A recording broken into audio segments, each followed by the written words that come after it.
نحمدہ و نصلی علی رسول الکریم اما بعد اعوذ باللہ من الشیطان الرجیم بسم اللہ الرحمن الرحیم قل ما اسألکم علیہ من اجر الا من شاء ان یتخذ الی ربہ سبیلا وتوکل علی الحی الذی لا یموت وسبح بحمدہ وکفی بہ بذنوب عبادہ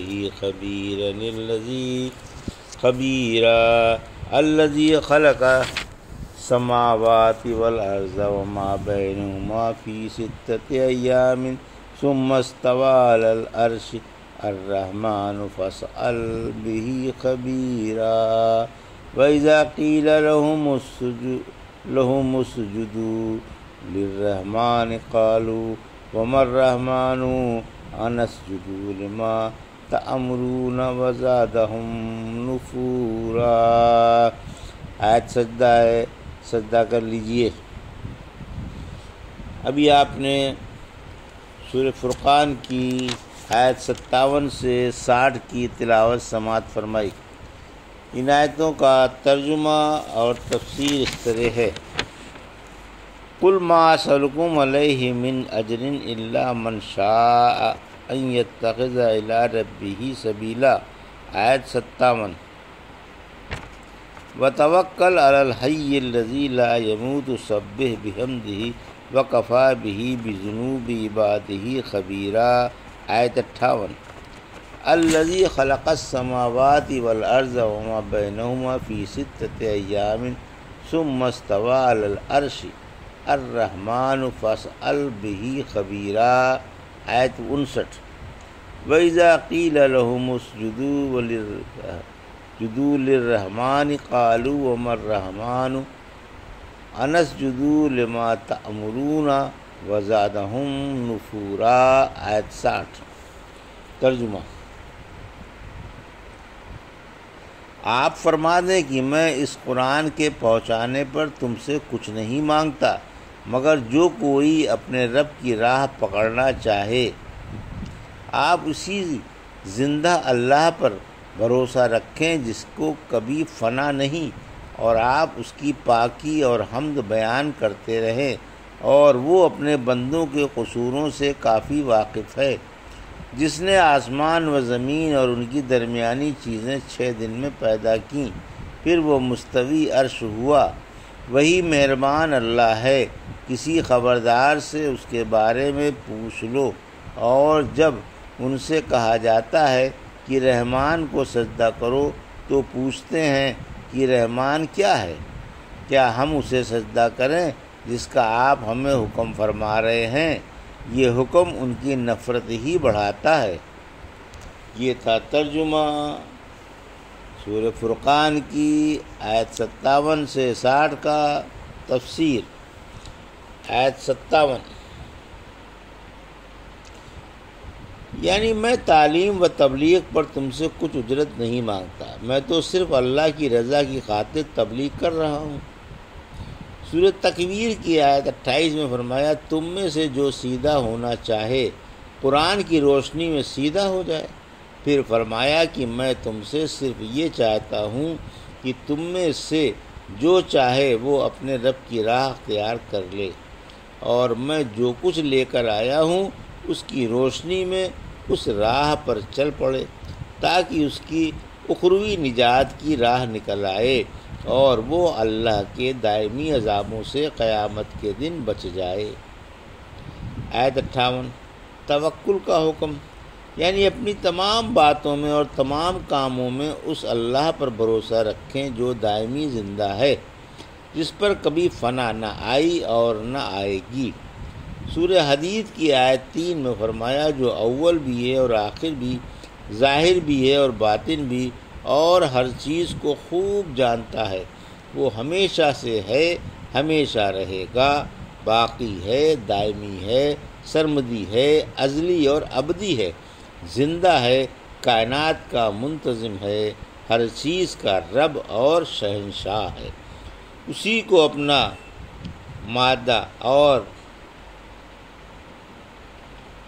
ملجا بنا لو، اسی پر بھروسہ رکھو اور گھبرا کر نازک حالت میں اسی کی طرف دوڑو، وہی تم کو کافی ہے، وہی تمہارا مددگار و حمایتی ہے، اور وہی تم کو دشمنوں پر کامیاب بنانے والا ہے۔ سورہ مائدہ کی آیت 67 میں فرمایا، اے رسول آپ اس کی تبلیغ فرمائیں جو آپ پر آپ کے رب کے پاس سے اترا ہے۔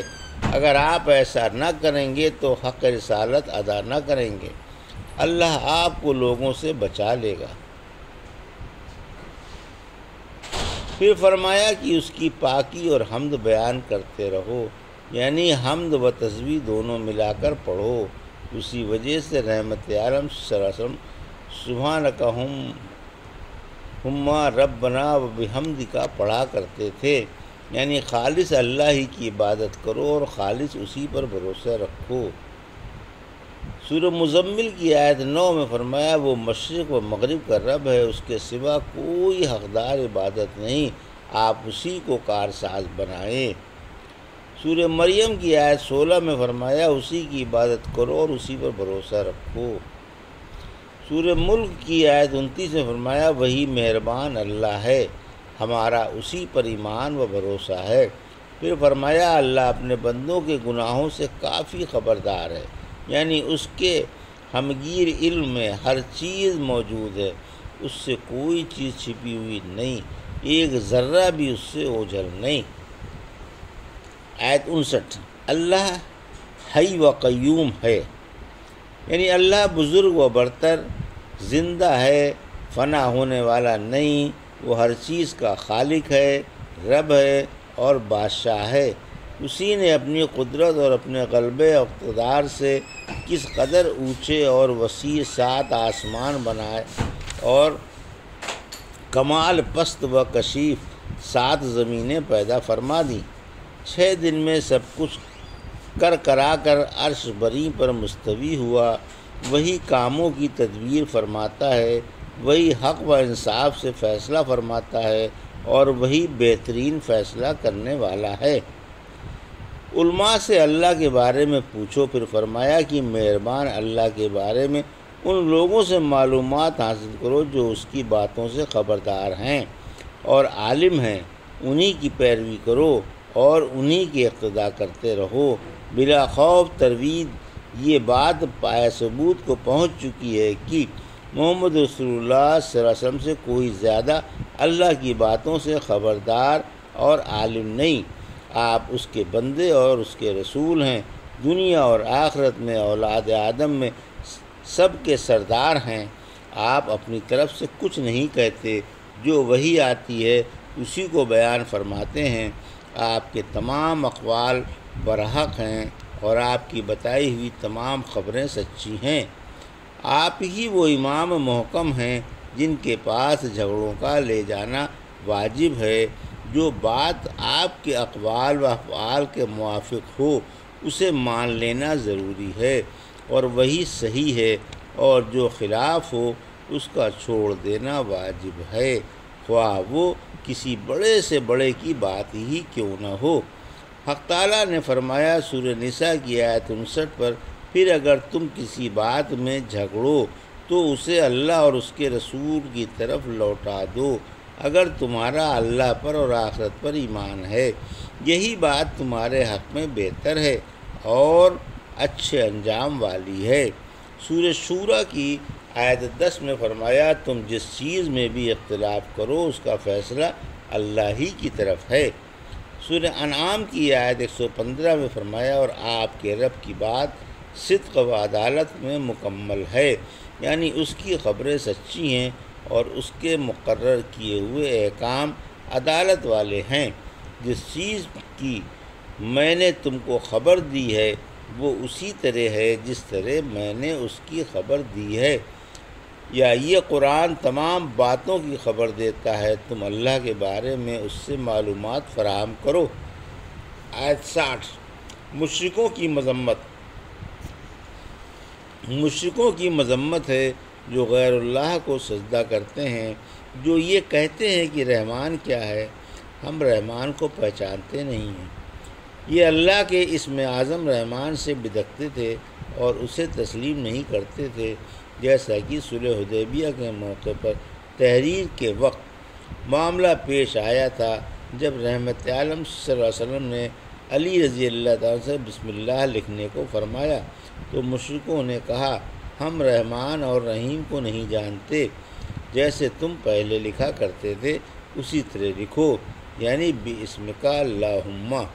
اسی لیے حق تعالیٰ نے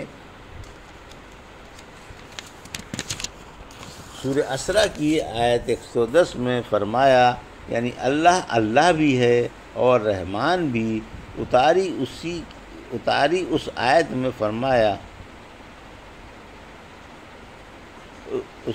فرمایا کہ جب ان سے رحمان کو سجدہ کرنے کے لیے کہا جاتا ہے تو کہنے لگتے ہیں رحمان کیا ہے، ہم اسے جانتے نہیں، اس لیے اس کو مانتے ہی نہیں، کیا ہم محض آپ کے کہہ دینے سے رحمان کو سجدہ کر لیں؟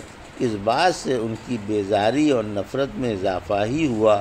ایمان والے تو اسی کی عبادت کرتے ہیں جو اللہ ہے اور رحمان و رحیم ہے، اس کو تنہا معبود سمجھتے ہیں اور اسی کے آگے جھکتے ہیں۔